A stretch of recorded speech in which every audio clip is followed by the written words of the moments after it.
Welcome back. Our financial topic today, 3 things to know about inherited IRAs in 2025. And to break it down for us, we are joined by Colton Saunders with Edward Jones. Colton, thank you for joining us today.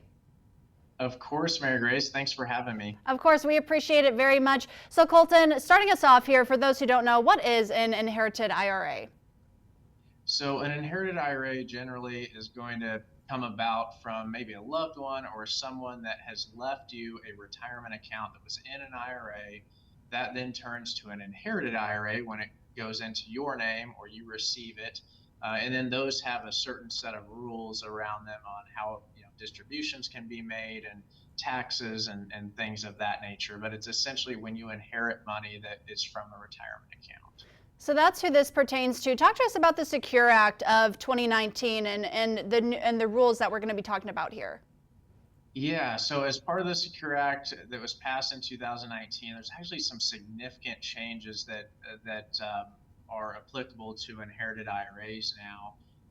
So if you inherited an IRA after 2019, then these rules very well possibly could be applicable to you, and could significantly change your tax situation. So a lot of the folks that this could change things for are going to be like non-spouse beneficiaries. There are some other exceptions, but mainly non-spouse beneficiaries. If you've inherited an IRA, you're going to have 10 years to take that money out. You can take it out all in the first year, all in the 10th year, or some in between, but you'll have 10 years to take that out. And that's a big change from what we had before, where you could stretch it across your lifetime. So of course, this is now going to, impact your taxes, and things of that nature if you, maybe inherited a large IRA and have 10 years to take it out. So that's definitely a concern and something that is good to get some advice on. So when you inherit an IRA, you must take distributions by a certain deadline. Talk to us about that. Yes. So, and a lot of times, inherited IRA distributions, if they're a pre-tax IRA, those could be taxable. And so you have to be careful to navigate that as well.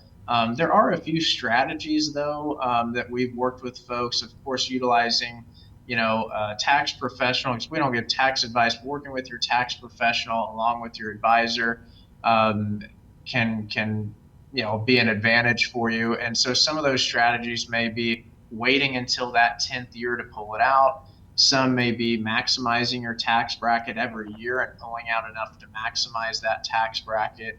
And then lastly, just maybe dividing the balance by 10 and taking out an even amount every year. But it's all going to be specific on what's your tax situation. Are you working? What tax bracket are you in? Some of those things. And so again, that's where we work with your tax professional to figure out what is the most efficient way to do this.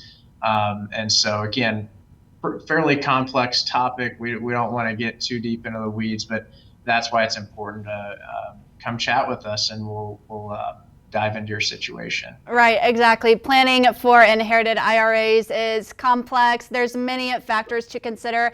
As you said, Colton, reaching out really is the best way to kind of break this down and do it on a more personal level. How can we get in contact with you over at Edward Jones?